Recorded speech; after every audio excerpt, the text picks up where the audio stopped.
Love podcasts, hate nonsense. The Politics Joe podcast, ladies and gentlemen. There's nobody here, I'm here. but we're late. It doesn't feel like. What is it? Because they're off. No, well, we've got fewer people in the studio than we usually do. Do we? No, Laura. No, Sean. Is Ben here? No. He's back Is there. he? Where did that happen? Ben's back there. Oh, sorry, Ben. The whole gang's here. Did you miss me? Did you hear that? It's okay. No, it's in. Did I miss both of you? How was your time away? Yeah, mine was good. How was yours? Mega. Yeah. Yeah. MAGA. Extremely mega. Are we all streaming new Kanye? Yeah, whoa. Going native. A lot happened whilst I was off. I'd sort of check into the discourse and be like, yep, A lot of discourse. Kanye's doing that. New Pope. You Pope, how do we feel? Habemus Papam. You pleased? Happy? A decent one? I don't have a massive opinion So on fair. it. Like, Yeah. I think all of the jokes about him being American, I think, have been done. The thing for me is until I found out that one of them was called Pizza Bella, I didn't know anything about them. And soup. There was also Mark. Oh yeah, Soup. Tony Pepperoni. Yeah, that was ridiculous. Yep. they had to give it to the American. Luigi Linguini. You know what's so funny though? It's that okay, so this Pope feels really accessible, if that makes sense. Like, this is the first time a Pope has felt like you can actually sort of stalk him online. Yeah, he had social media. Yeah. Yeah, and he's got like visible family. Yes. Like, Yeah. How does he feel about his brothers handing out interviews like this? I know. The Pope shouldn't have brothers. His brothers are the cardinals. I don't know if this is a joke. This could be a joke, but someone was talking about how they dated him in high I school. saw that as well. You shouldn't admit that. Yeah. I would admit that. No, you don't get to. I dated the The Pope, Pope's romantic history, we don't get to know about God's messenger on earth. You can do that before you become priest, right? Yeah. Become priest. that. Become priest? Because Before you take the cloth. Yeah. yeah, because I think so, yeah. He went to college before he became a priest. So he was So deceived. living it up. Villanova in the, what would that have been, 70s? Yeah. Going absolutely buck wild on some Catholic co-eds. He's bragging about it to the cardinals in the conclave. They were like, and that's why they voted for him. This guy is fucking He's sick. had sex. Before we get into immigration and labour and all of that, I have an important dispatch actually. Oh. Yeah, from the front lines of my forever war against the slugs. Oh. For the uninitiated, I don't really remember this, to be honest. Talk us through Well, the previous my campaign. multiple years attempts to harvest a bounty from a southeast London garden, which you're struggling uphill as it is anyway. But Because of the slope. yes, naturally. But the bane of my life has been the slug population, verging on infestation, I would say, in my back garden. And for previous years, I mistakenly thought the delta between myself and the slugs was human intelligence. Right. I thought that was my advantage. Delta was human intelligence. Size as well. Yeah, okay, size. And so I always thought that I could use ingenuity and cunning to defeat them. Right. And I was wrong. Oh. And I've come to realize that actually my advantage is stubbornness. Okay. Because whilst the slug has the will to live, he's not cognizant of the battlefield that is my veg patch. No. He's just going to eat my strawberries. And so I've bought a head torch. And instead of laying traps and using defensive measures, I'm hunting them down singularly and picking them off my vegetables and throwing them into a gorilla tub. Oh. How do you have this much time? I do it late at night. Okay. No, he's not an LBC anymore. It's called killing time. Sort of water the veg patch, Whiskey. pop out again, yeah, sort of dusk and dawn. Jesus. 37 confirmed kills. These are the only ones you can see. Yeah, no, I'm going to keep doing it. Right. When I said stubbornness, Okay. I'm curious to see how this works. You should put them into their own container. Yeah. So Like, Because then solitary confinement. well, then you look at it, right? The rest of the slugs that are on the patch still yeah, can observe like the hanging a slug traitor. prison. That is, yeah. So It would be dark. like the spikes on top of. I think that's a war crime at that point. I think Yeah. you do need to respect the rules of engagement. Why? Well, I don't know. It just doesn't sound good, does it? no. And that's how war crimes work. So I've taken inspiration for this approach from a fellow traveller, and he has a slug prison. Right. It's a bottle with a lid, and when he tops it up, let me tell you, the stench that comes out of that thing. Yeah, I bet. So I'm not for that. What I do is I put them in a gorilla tub, and then I walk out to the main road, and I just fuck them onto the tarmac. Yeah, they probably slug back. It's quite far, and there's a lot of road traffic. So if they survive me splatting them on the road, they get run over. Well, That's yeah, now that already- you've knocked down all them ULEZ cameras. Yeah, More traffic, yeah, isn't there? and they travel fast. That's a worthy adversary. If the slug makes it back, you shake his hand and you have a drink with that slug. Yeah, exactly. Like Napoleon. He's like my nemesis, my nematode. Yeah. Anyway, so that's kind of where I've been. That's good. That's good. Any other important updates?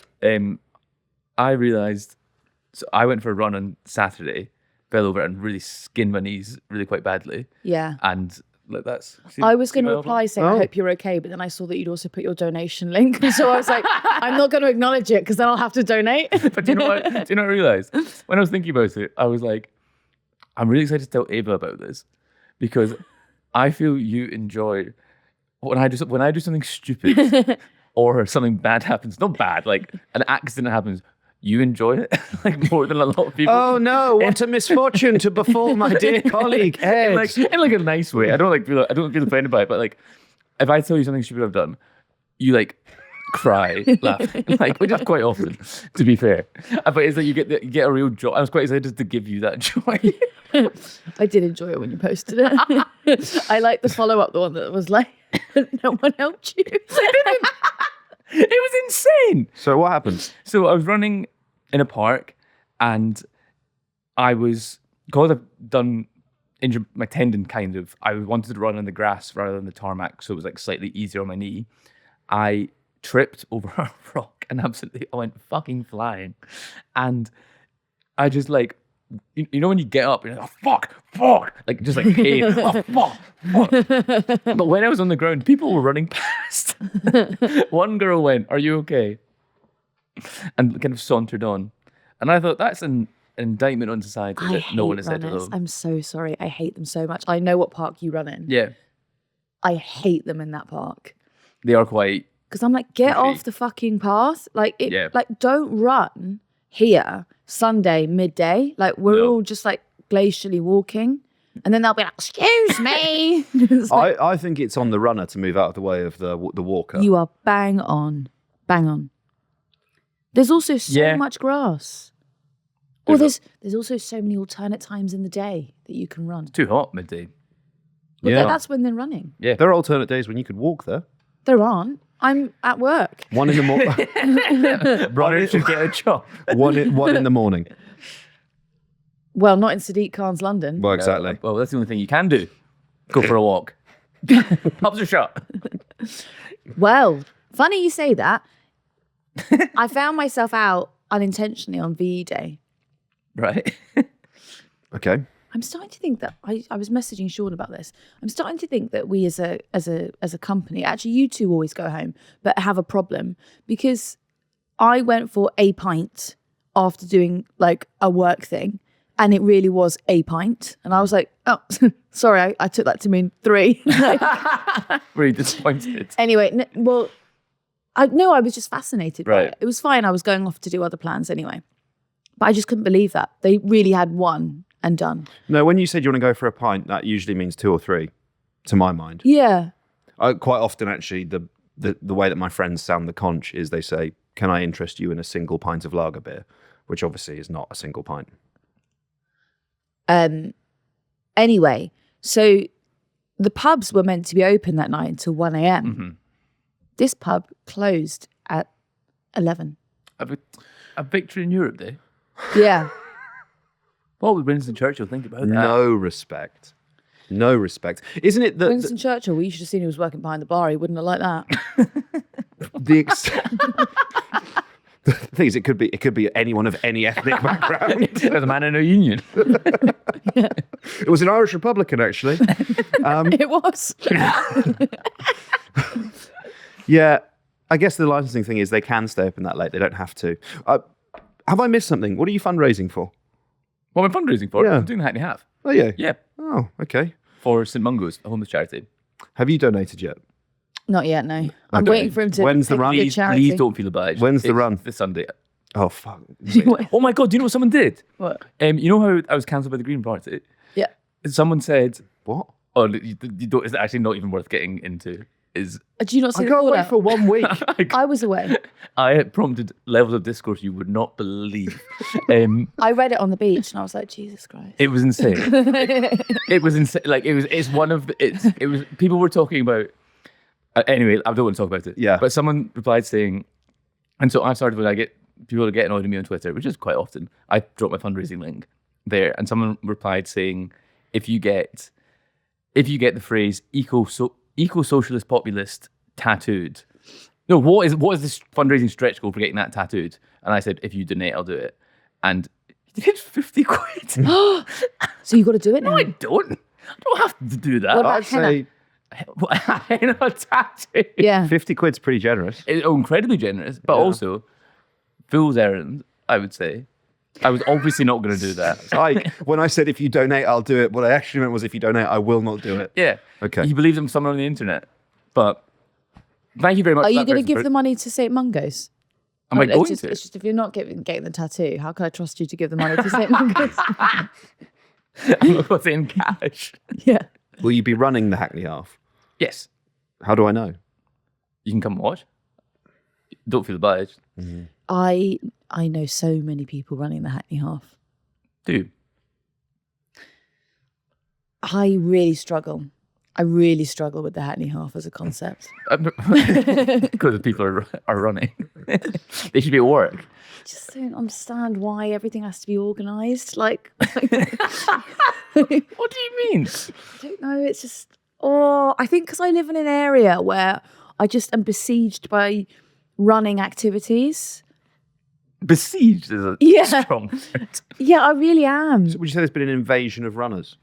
Yeah, but like Swarms. every organised run seems to happen like down my road, and so it's like the other week I'm like going about my business, and then I'm not allowed to leave my flat for like 4 hours because fucking Mildred is running the marathon. It's like, get off the road. Surely you can leave your house if the marathon's You ongoing. can go at like certain times. Like you can walk like. But I've crossed the marathon track. All right, well, maybe you're not in a popular area the way that I'm in, okay? Yeah. You don't live on Tower Bridge. They do like crossing times. And there's a lot of people on the path. There's a troll under a bridge line here that I can't quite formulate, but No. I just want you to know it's in my head. Yeah. Okay. Are you being NIMBY about running? I just think it's such a middle class endeavour. Like Fitness, physical health. like, oh, shut up. Like, it's like, oh, look at my medal. Like, are you 5? Like, Do you know think it's a good achievement? look, I actually hate people posting any of their achievements. What now?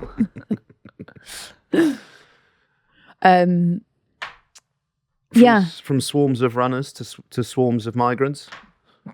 yeah. Is that why they're coming? Because of London Hackney Half, yeah. rich running culture. They're looking to meet friends The at running channel is club. essentially the triathlon. Say again, sorry. The channel crossing is essentially the Jesus. triathlon. Right, okay. It is. You cycle to Calais, swim the channel like David Williams, and then walk on into a van in Dover. What's crossing the Sahara? An ultramarathon? That's the Iron Man. Yeah. I was talking to a friend of mine who's doing one of those Ironman things, and it's basically all she talks about. Oh, and she used to be really fun. We used to go drinking together, and now this is all she talks about. And like the thing, look, that's really great for you. Yeah. But like the thing we have to remember is you don't have to do it. Like no one is making you do that. I think I'm realizing that Ava is the toxic friend in the friendship group. It's like, what do you mean you're not having a 7th pint tonight? No. You're boring. One. You're boring. No, because the thing is, the parameters of this friendship are like, of my friendship with people have always been like, I will listen to any problem that you have. Like, you know, you can call me anytime you want. That does not apply to you doing the fucking marathon. As long as you're not talking about your dodgy knee. Oh, give me strength. Honestly, oh, I got an injury. Well, why were you running so much? Like, clearly it's not good for you. I did think that when you said you'd injured your tendon. Yeah. Why were you running if you'd injured your tendon? Surely you should be... I took a break from that. Right.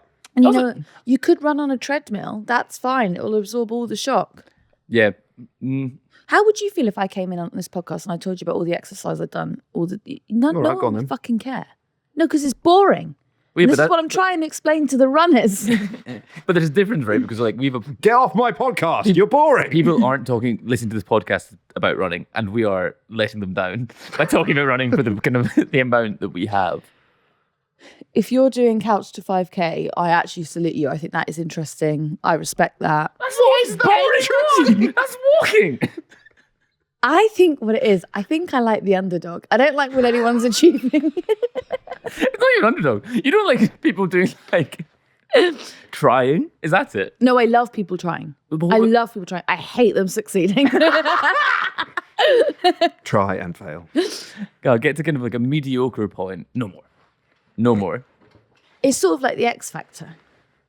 In what way? Do you know how, Britain's Got Talent, do you know how we all loved Susan Boyle? And then when Paul Potts. Susan Boyle became very popular, we were all like, oh, piss off. Subo, yeah. She turned out to be a right cunt as well, do you remember? No. I don't- Yeah. Susan Boyle. Yeah. The only Subo I remember is the hashtag. Subo. No, Susan album party. Yeah. Susan album party. Oh, yeah, that was good. That was fun. What was her personality? I don't know. Is she dead or can we libel her? I don't think she's dead. No, this is very much alive. We'll come not back. lie. Park this. We'll come back to it. Clock's ticking, Subo. Put a pin in that. Right. Okay.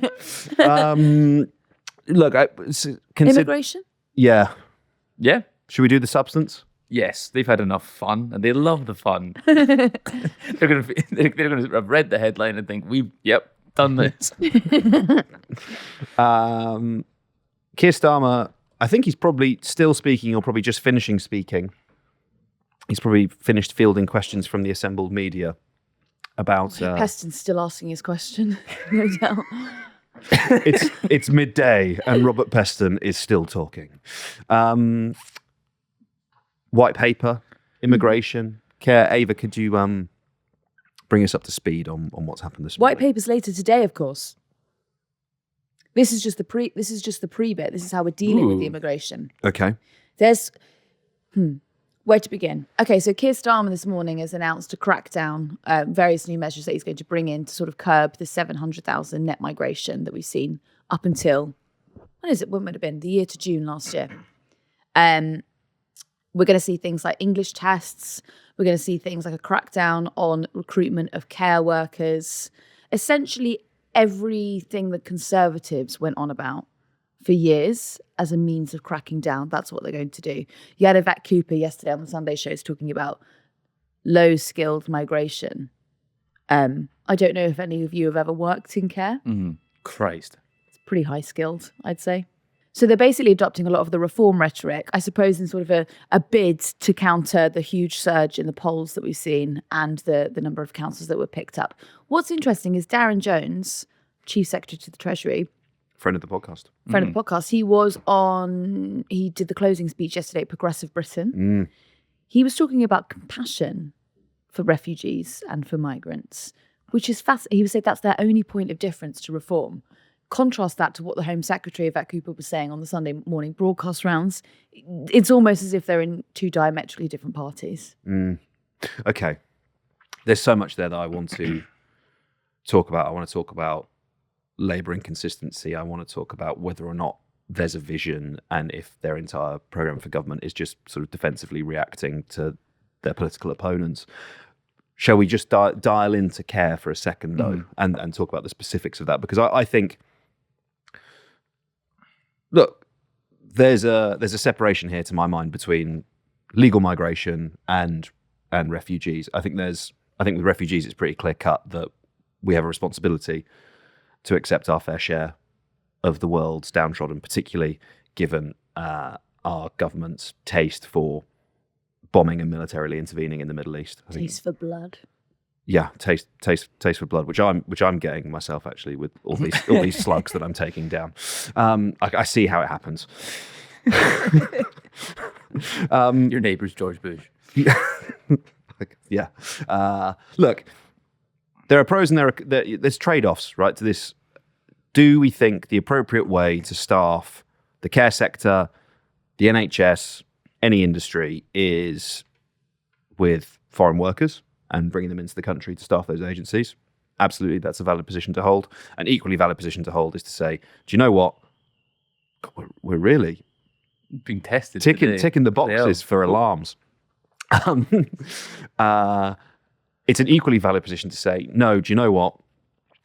We don't want to staff these organisations with foreign workers. We want to staff them with British workers.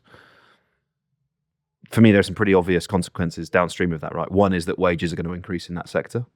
You know, if you work in, let's say you're a young person in London and you're looking at what industry you're going to get into, and entry-level job, no qualifications required, starting out, I don't know, you look at like a Costa, you can get £13.60 as a barista in Costa. McDonald's is about 12 quid.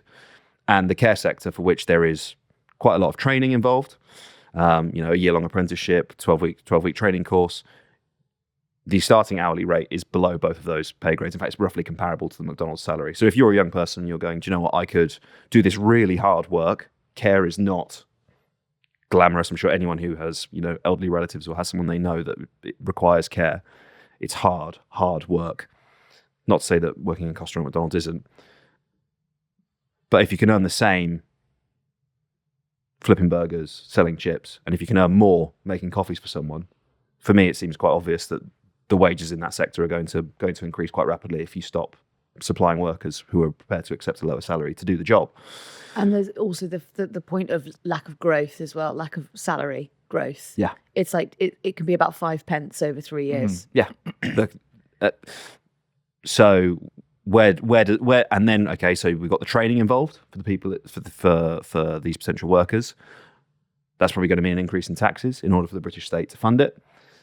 So these are the sort of trade-offs at play in this conversation.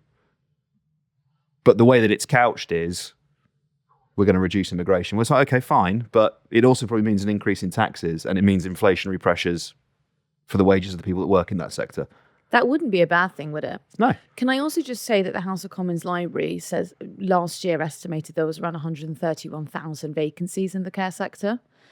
Not, Jesus. Yeah, it's not. What the fuck? It's like, it's sort of like it's really putting the cart before the horse, sort of like similar to what the Conservatives did. Do you remember when they were talking about how we don't train British people anymore? This was the lot. Funnily enough, Starmer's been saying that again this morning.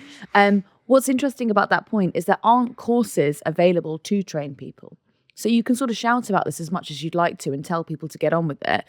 But if you've cut the education sector for the past 15 years and those courses no longer exist, I'll point to welding, for example. We have a drought of welders in this country. We really need them. But there aren't any welding courses. There's also not any apprenticeships that offer that as a course. If you start by offering it, then you can start turning away, quote unquote, foreign workers who are currently being used to fill those roles. Yeah, for sure. No, I don't.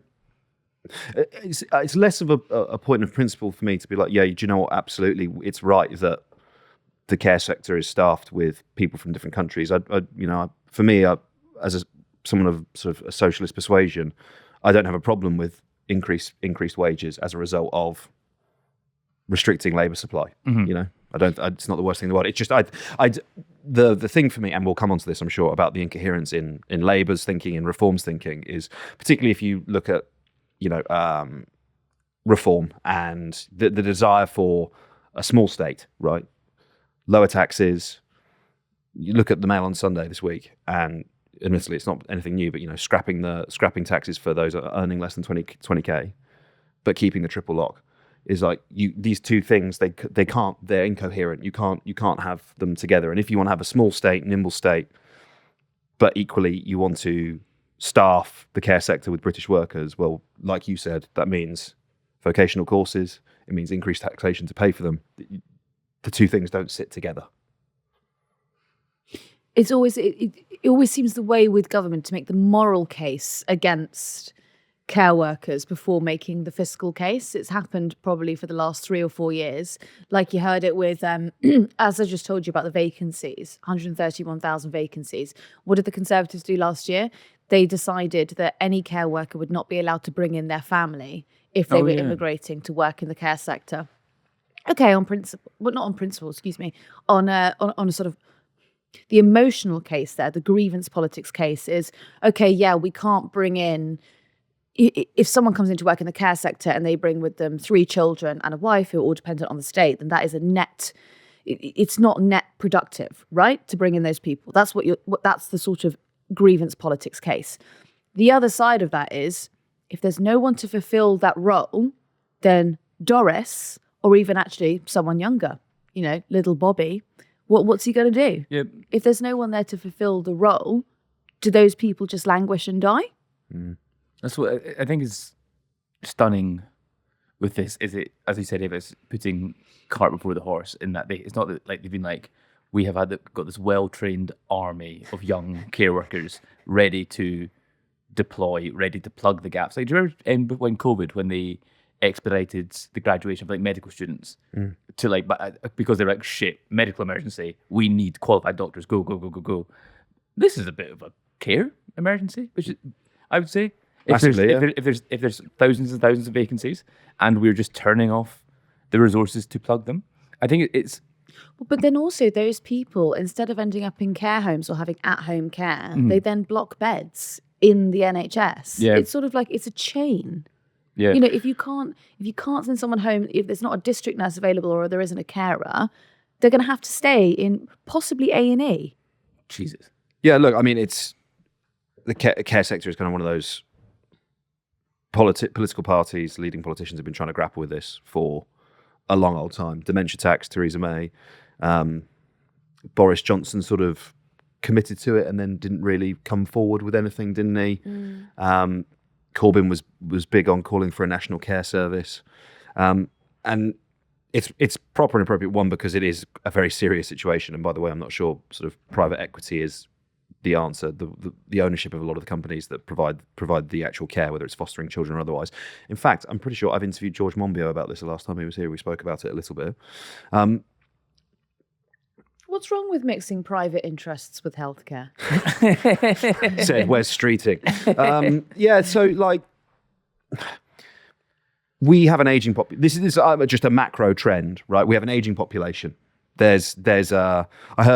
I think Bastani's next book is about this, and I heard him talking about it on the radio once upon a time, where he talks about like a snake. And if you imagine a snake eating a large animal, as it passes down the snake, like the sort of the swelling, right? That is the baby boomer generation. In the demographic pyramid, there's this large cohort of people, and as they age and they move through the demographics, they move down sort of through, younger, middle age, elderly, and they're now getting to that point. The tax base, the generational cohorts behind them are not large enough to fund the sort of the welfare, the benefits that we are currently sort of saying we're going to provide those people with, whether it's triple lock pension, whether it's care, right? Not selling their assets in order to pay for their care. I reckon that would actually be a lot more popular. Well, this is, and it used to be. I mean, my elderly relatives that are in care, that is what's happened, right? They sold their houses to pay for their care, and then they end up living for a really long time. And there's actually now a slightly scary conversation of whether or not we're going to be able to continue to fund the care of one of my elderly relatives because they've got no money left. What are you going to do about that? Because it's genuinely sort of one of the and I think this is what Bastani's book is going to be about, is like definitional crisis. How do you address it? What are you going to do about it, particularly as birth rates decrease, etc. And And one answer is, you import workers who are able to work in the industries where there are 130,000 job vacancies. Another is a pretty exacting tax regime. I don't think Labour, or certainly not Reform, are interested in either of those ideas. So, frank and serious conversation needed around this subject. How long planned do we think this paper was? And The white paper? how knee-jerk a reaction do you think this is? Yes, Ed. Yes, Ed. Look, I think you can't just pull a white paper out of your Sorry arse. for the listener, Ollie had a stroke, a spasm of excitement. He got excited. Look, you can't just pull a white paper out of your arse. Obviously, you can decide when to release it. Mm-hmm. And this, for me, is the really interesting piece about the Labour Party right now. Is it gives to me the impression of sort of repeatedly and constantly defensively reacting to your political opponents, whether it is the left of the Labour Party, whether it is the Tories, although actually I think they're increasingly irrelevant now, Reform, the Greens, the Lib Dems, fucking SNP, and Plaid, Yeah. DUP, Sinn Féin. Plaid, actually. I don't know if you've read our comments on Reddit. They're Rassemblement getting National. on that. Yeah, basically any and every party, rather than just, and I think this is where you fall down if you don't actually have your own vision for government and you don't have an underpinning of ideas, you end up with relatively, I would say, incoherent proclaimers. So like one day, before I went away, Keir Starmer was telling us that globalization is over. And then whilst I was away, free trade agreements signed with India, America. We love we love global free trade. Globalization is great. And actually, I'm not across the details. Were there relaxations within the Indian trade deal for visas for Indian workers? No, not quite. It was like a swap. So Right, okay. it's like a I'll find that. Well, no, that's fine. It's just I was going to say in the context of like trying to limit immigration. Okay, double contribution convention. That's the thing that was getting everyone up in arms. It's because if they're already paying social security in India, they wouldn't have to pay national insurance here. Right. Which was sort of the visa relaxation that everyone was losing their shit over. Okay. Yeah, like, so that seems to me to be in the space of a couple of weeks, you're just sort of directly contradicting yourself. You mentioned it, Yvette Cooper versus Darren Jones. Oh, we are compassionate and lovely and we're the nice party versus, it just... He is correct to say that is their point of difference. Can I talk to you about a sort of the internal row about the white paper? I'd love to hear it. So Goss. there's sort of this, okay, so you've got the Home Office, the Department for Education and the Treasury. They've all got a conflicting opinion on where immigration should be and how immigration affects the economy. So you've got Yvette Cooper as Home Secretary who wants to bring down the numbers on immigration, right? I would say that she sort of proved herself a little bit further centre-right than the rest of her party. She wants to bring the numbers down. That's her achievement. Then you've got Bridget Phillipson, who's Education Secretary, and she's looking after all of the universities. The universities are pretty much funded predominantly, if not only, by foreign students, but the foreign student visas are sort of the gateway, quote unquote, to illegal migration. And also because I think it was Suella Braverman, but it could have been the Home Secretary before her, who included the number of foreign student visas in the entire net migration number, which means it bolsters the number. So Department for Education wants to keep foreign students coming in, but Home Secretary wants to bring them down. Then you've got Rachel Reeves in the Treasury. Every time that there's a surge in migration, the OBR actually, sort of uprates how much fiscal headroom she has. Yep. What? No, it's just I can see where you're going. It's like because Rachel Reeves wants more fiscal headroom. Yeah. She's like, no, Yvette, we must increase the immigration. It's like it's so fucking stupid. And then funny. there's this also, so okay, so there's this sort of triangle of argument going on, because then what the Home Office is then saying to the Treasury is actually the OBR rules are sort of somewhat arbitrary. You are allowed to tell them as a Treasury that you're changing the terms of the fiscal rules. So you could actually tell the OBR, no, you've got to measure net migration, if it's higher, then I've actually got less fiscal headroom. And Reeves is like, I'm not fucking doing that. So do you see this sort of round? Yes. Yeah. Okay, I love it. Oh, are they falling out over it? Has there been some hostile briefing? Well, I would point you towards what I said to you about Darren Jones, and I'd point you to what he said about a sort of more moral case toward migration. And I would argue that possibly the man in the Treasury who's saying that there's a bit more fiscal rule when you're a bit more compassionate to... The fiscal rule. Have we considered compassion? Yeah. But what of kindness? Economic growth should be measured by compassion. Right. Wow, you guys have had a bold face. Yeah, about turn. Wow, yeah. I love it. Look, I think this Very is... Danish. I think this is... I appreciate I've spoken a lot, so I'll shut up in a second. But when we've been going on about the apparent lack, or I have been going on about the apparent lack of an ideological underpinning to Keir Starmer and his government, I think this is why it's important, and this is where it starts to bear out in those contradictions and in this reactive agenda, rather than just going, do you know what? Look, you don't even have to be a socialist. You know, you could just be a social democrat. You could you could be a liberal if you wanted to, Keir, but just be like, these are my ideas, and so I know my answer to the questions and challenges I will be posed as Prime Minister because of my ideological underpinning. And instead, because I think one of the defining components of the sort of the right wing of the Labour Party is its factionalism, and we spoke about it briefly with Patrick Maguire and Gabriel Pogrund, and I think we've referenced it in passing before, the punching hippies thing that Duncan Robinson wrote about in The Economist once upon a time, the sort of the way in which the Labour Party was reveling in picking fights with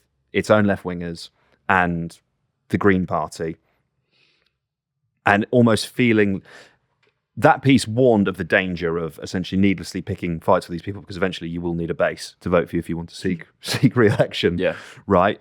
But I think you see it, we talk about it during PMQs, when someone from Reform asks a question and Starmer doesn't engage with he just attacks Reform, right? And same with the SNP, same with multiple other political parties. And I think that's part of the problem. I think that's why you end up with a program of government that seems incoherent at best, or completely incompetent at worst. Do you know, it seems like, I was wondering why Starmer is taking, or attempting to take Farage to task over immigration, or like playing Farage at his own game. It's because he doesn't have his game. Yeah. If he can't talk about what he wants to talk about, because there's nothing, there's no big thing for him to talk about. There is no Starmerism. Yes, exactly. It doesn't exist as a concept. What does he want to do? There's a question that I used to get asked this all the time. Did you get this? Like when you were on, like I think at the beginning of broadcast, and then like a lot of journalists hadn't been paying attention to Labour in a while, so they'd ask you on air like, "What is Starmerism?"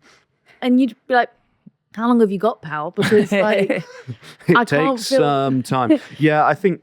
It's sort of like you could replace him in an instant with another, pretty much shirt. Anyone from that sort of centre-left faction, because he's essentially just sort of, well, I mean, okay, so obviously he's a puppet for like the Labour right, and we understand all of that. But because the policies are so incoherent, you could literally bring in anyone and you could subjectively argue. See what he did this morning? He went back to his speech in 2022 Labour conference, was it 22? And he said, I've actually been saying for a really long time that we needed to train people up. And it's like, yeah, but in the same speech, you also said we needed to have like moral and compassion for migrants. What I mean is Starmerism is so subjective because it basically cherry picks and chooses whatever works for the flavour of the day. Yeah. I mean, even we've had Tom Baldwin on to talk. He wrote a book, and it's behind us somewhere. There it is, England.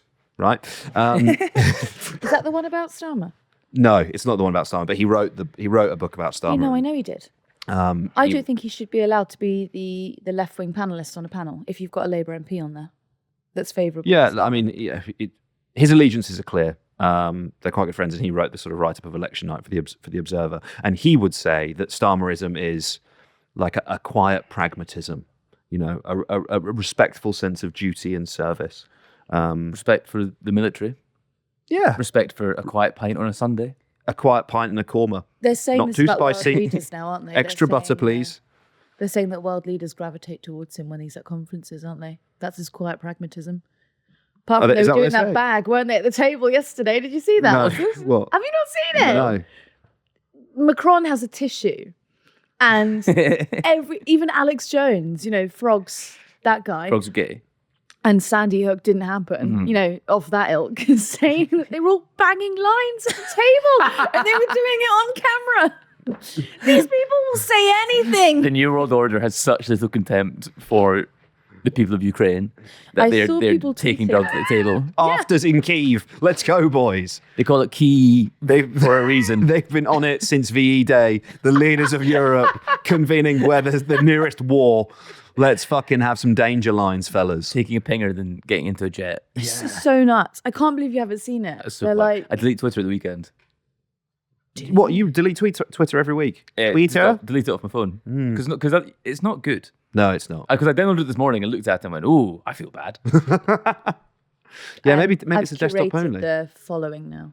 Nice. I've done it perfect. That is good. Yeah. That is good. I was being... You don't want to ever be on For You. That's where I live. Do you know You what's don't want to be there. Do you know what, sorry, this is completely off topic. Do you know what's happening to me on my For You page last week? I was being presented with people calling me a fucking idiot because of the Green Party stuff. I actually I'm really fucking looking hate that when forward. you go on the For You page and people are someone slagging you off. screenshot you and they're slagging you off and you're like, what the fuck? It's not for me. It's for No, it everybody is for but you. me. It's meant for you. It's about me. It was about me. Crucial difference. Crucial difference has been evil Elon. Ah, Do people ever send it to you as well? People go, have you I seen saw this? this about you. yeah. Okay, and what now? Yeah. That one was fine though because I didn't care. Other times it's been like less fun. I can't wait to ask you about that once we finish. It's so funny. I'm tempted to be like, the podcast's over. Thanks, guys. You want to be astonished at Do you how like low that stakes this it was is. arriving today? And do? Yeah. Lovely. Um, No. Diet Coke in the office.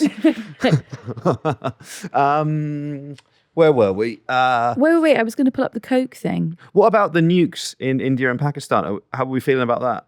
Because that was heating up. we actually solved it last week. Did you? Me, Sean, Laura sorted it out.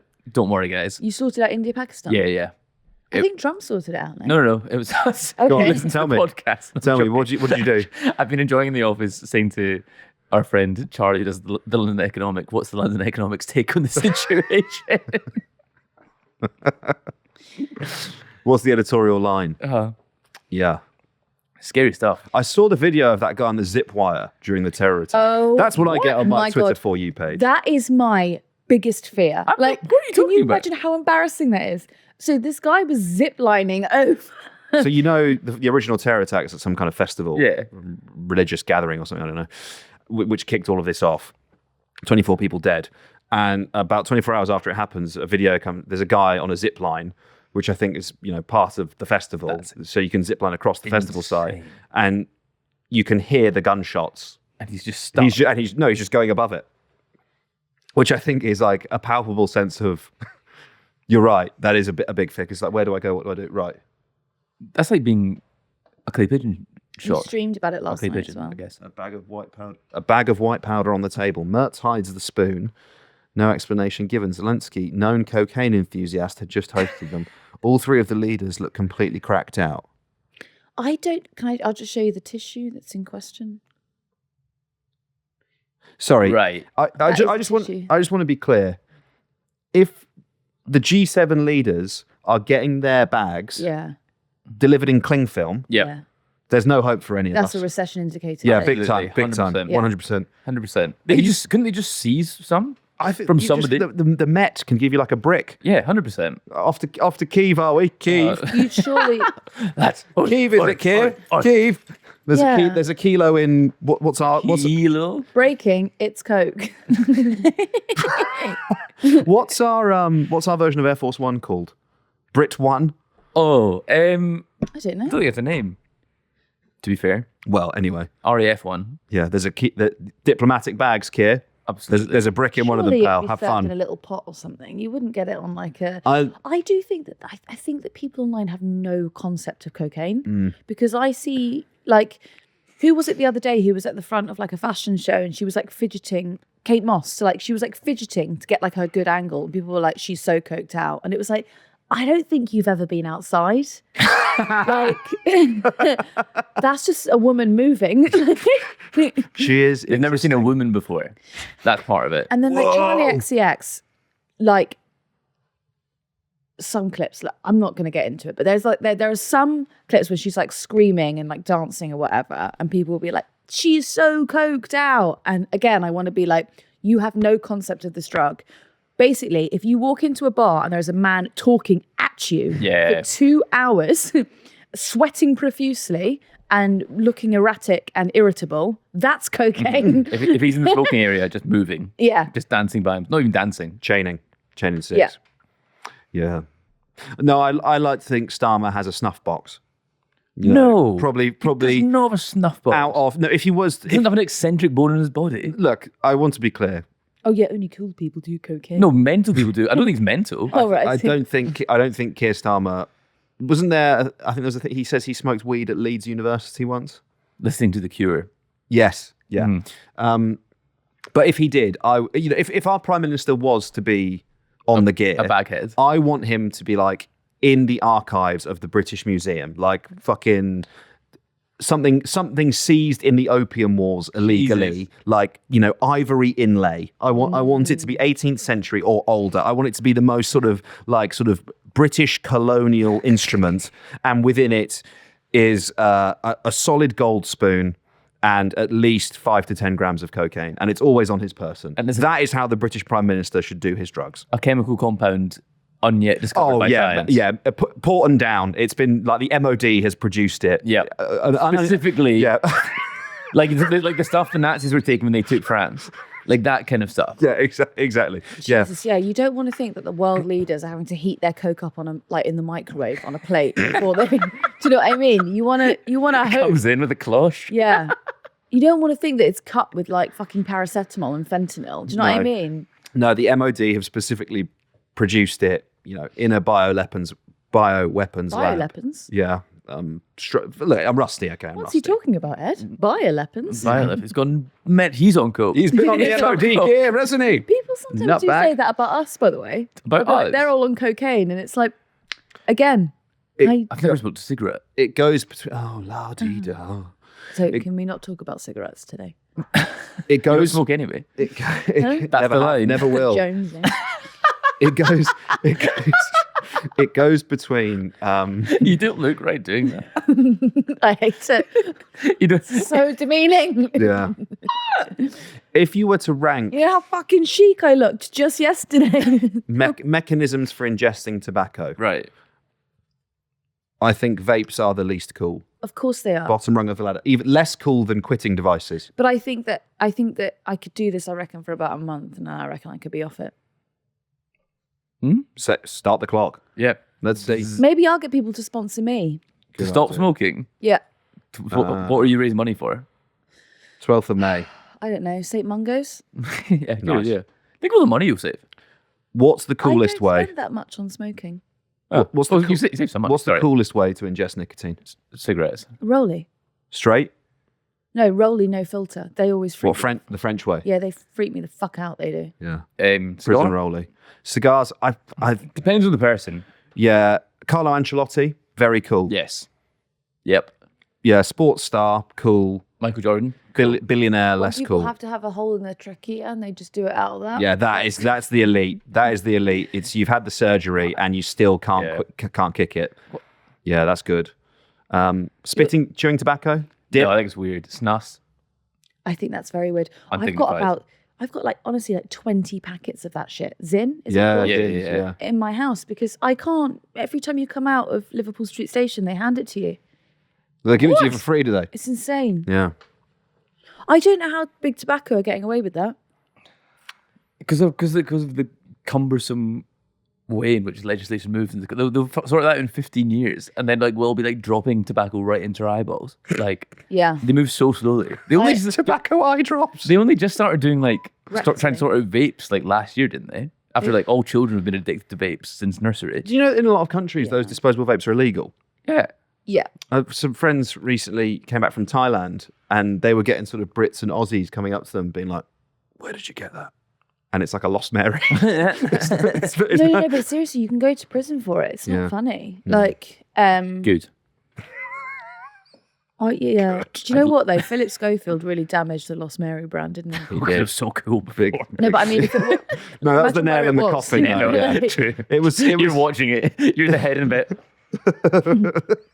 You've just great first day as Chief Marketing Officer for Lost Mary. Let's log on and check the news. I haven't checked the news in 5 years. I've signed up a brand deal with Philip Schofield. Great news, boss. Philip Schofield has a prime interview this morning. And guess what we've sent him? Yeah, clutching that vape. That's vaping in a nutshell, isn't it? It's not cool. No. Pipe. Cool if you're old? Yeah. And Not cool have if a you're young. moustache. Yeah. pipe. Yeah, smoking Yeah. a pipe. Yeah. I don't know. I think my papa used to smoke one at university because he thought he was cool. Which is, I don't like that about him. I would occasionally smoke one as a 16-year-old. Yeah, fuck off. You're It's lying. the exact same. No. Yeah, I did. The same reason I don't like you for that. I don't like that my papa did that. So Hates you were alphas. walking around with 1984 and a pipe. Huh? 1984 and a pipe. That's what you were doing. Yeah. Jesus Had a pocket Christ. watch as well. Yeah. No, you didn't. You could did. have gone down such a dark road. Oh, big time. Like, I was on that path, man. you should do a clip about why are you not an incel? People can shout at you. Yeah. How I escaped the alt-right pipeline. Yeah, you and Jimmy. I got a girlfriend. Right, here and we go. I think we're done. I think we're probably done, We'll yeah. come back to reform. Yes, okay, but look, you said, how long has this been in the works for? Like, do you think this is a response to the reform stuff in the Mail on Sunday? I think we should. Now that Farage has codified it, as all manifestos should be, with a 2,000 worder in a Sunday newspaper. Probably a few more than that, actually. It's probably 4,000 words, maybe 6,000. Anyway, look, we'll Double page spread. yeah, we'll call it that. Spread them. The So new page 3. we'll look. Nigel Farage bends over and bears all in the Daily Mail. What? I want. Okay, no, we'll finish the podcast and then I'll ask you about this because there was a double page spread about him several years ago that I remember and I can't find any trace of on the internet, and I'm not sure. We'll come back to that. So reform deep dive coming up in the coming days, perhaps. Excellent. Sure. I like it when we tease what we're going to talk about next. I had an idea on this podcast. Should Okay. we do a podcast about cocaine at some point? And like its prevalence and whatever, like drug culture in the UK. Well, it was on that fucking table just the other day with Starmer, wasn't Yeah, look. Can't wait to get up here and take some drugs. it? We've got a very exciting comedian on Wednesday. Who? I'll tell you after. Oh God, the teasers.